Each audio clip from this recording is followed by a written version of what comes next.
Lihat di sini, ini ada 7 meterai. Lalu di sini ada 7 sangkakala. Lalu di sini ada 7 cawan. Jadi saudara perhatikan, ada 7 meterai, 7 sangkakala, dan 7 cawan. Nah, ada yang mengajarkan bahwa orang percaya tidak akan mengalami kesusahan besar. Dan mereka memahami kesusahan besar itulah 7 meterai, 7 sangkakala, dan 7 cawan.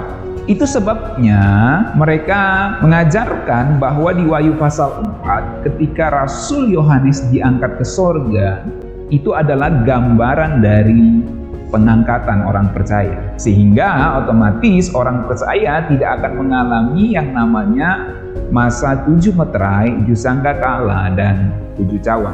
Ini yang saya gambarkan di slide ini. Saya lingkari ini ya.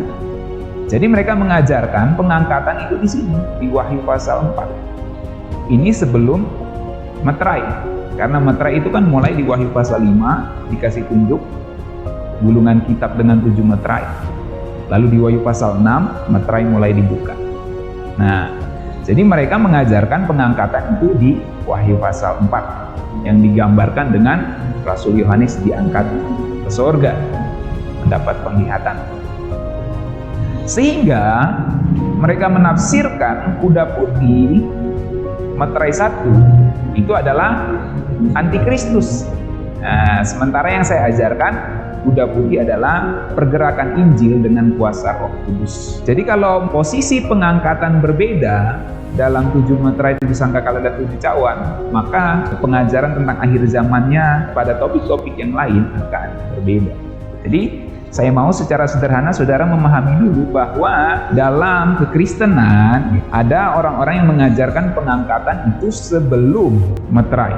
Itu artinya karena belum ada pengangkatan saat ini, maka meterai, sangkakala, dan cawan itu belum terjadi. Apalagi belum ada antikristus. Sehingga meterai 1 belum dibuka. Ada yang mengajarkan seperti itu.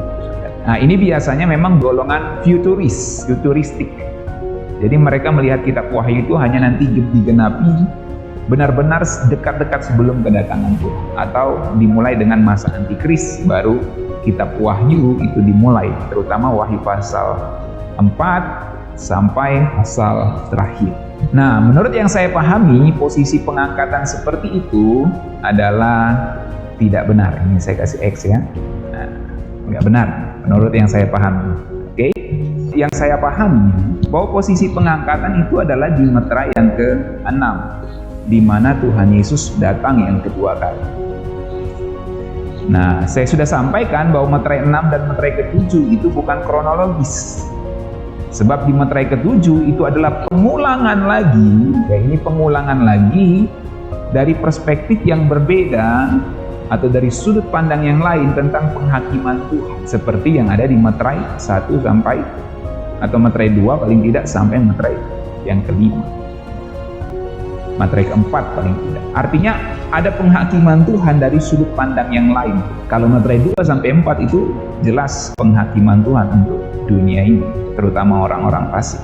Tetapi tentu karena ada orang percaya tersebar di mana-mana, maka orang percaya pun terkena dampak. Tetapi orang percaya dijanjikan kebahagiaan di langit baru oleh Tuhan Yesus. Nah, jadi saudara-saudara, kita lupakan itu tadi. Saya mau fokus bahwa pengangkatan itu terjadi di meterai ke-6. Itu yang saya pahami, yaitu saat Tuhan Yesus datang. Kemudian pengangkatan itu terjadi karena ini pengulangan ya, sangkakala ini pengulangan. Pengangkatan itu terjadi di sangkakala ke-7. Itu yang saya pahami. Nah, ketika sangkakala ke-7 dan meterai ke-6 ini terjadi pengangkatan, barulah 7 cawan ini bisa dilemparkan. Karena kalau saudara melihat dalam penghakiman di meterai itu seperempat. Dalam penghakiman di 7 sangkakala mulai sepertiga. Dan dalam penghakiman di 7 cawan itu semua seluruh dunia mulai terdampak. Jadi saya percaya ketika Tuhan datang kita diangkat, lalu dunia dihakimi seluruhnya dan kita dipindahkan ke langit baru dan bumi yang baru. Oke? Sampai di sini saudara bisa jelas ya, karena ini kan saya baru berikan gambaran besar. Nah, Jadi sangat penting memahami ini. Sebenarnya kalau saudara benar-benar memahami apa yang saya sampaikan ini, saudara jadi lebih enak membaca kitab Wahyu. Jadi lebih enak membaca kitab Wahyu. Karena sangat jelas semuanya bahwa di meterai yang ke-6 Tuhan Yesus datang, dan di sangkakala ke-7 Tuhan Yesus juga datang di situ. Artinya ada pengulangan cerita lagi. Lalu kalau kita lihat di Wahyu 19, ada lagi kedatangan Tuhan Yesus digambarkan sebagai sosok yang menunggangi kuda putih. Nah, jadi itulah cara memahami kitab Wahyu secara sederhana. Saya berharap saudara bisa menangkap apa yang saya sampaikan ini, ya. Jadi kalau saudara tanya, Pak, kapan Tuhan datang? Ya, itu letaknya di meterai ke-6, karena di situ anak domba datang, hari murka anak domba. Kalau saudara baca kan, saya sudah bahas itu. Dan nanti di sangkakala ke-7 itu Tuhan datang. Nah, oke? Jadi saudara mengerti ya, posisi meterai, sangkakala, dan cawan. Kaitannya dengan posisi pengangkatan orang percaya. Oke? Nah, memang ada yang mengajarkan pengangkatan itu atau kedatangan Tuhan dalam 2 fase. Ya, fase pertama pengangkatan, setelah itu 7 tahun masa antikris, lalu kemudian Tuhan datang lagi untuk membangun kerajaan 1000 tahun. Tetapi yang saya pahami tidak seperti itu.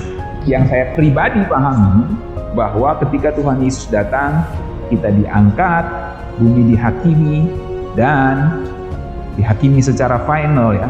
Kemudian kita dipindahkan ke langit baru dan bumi yang baru. Oke? Saya berharap saudara bisa menangkap ini secara jelas, karena saya mencoba menjelaskannya dengan sangat perlahan-lahan. Oke?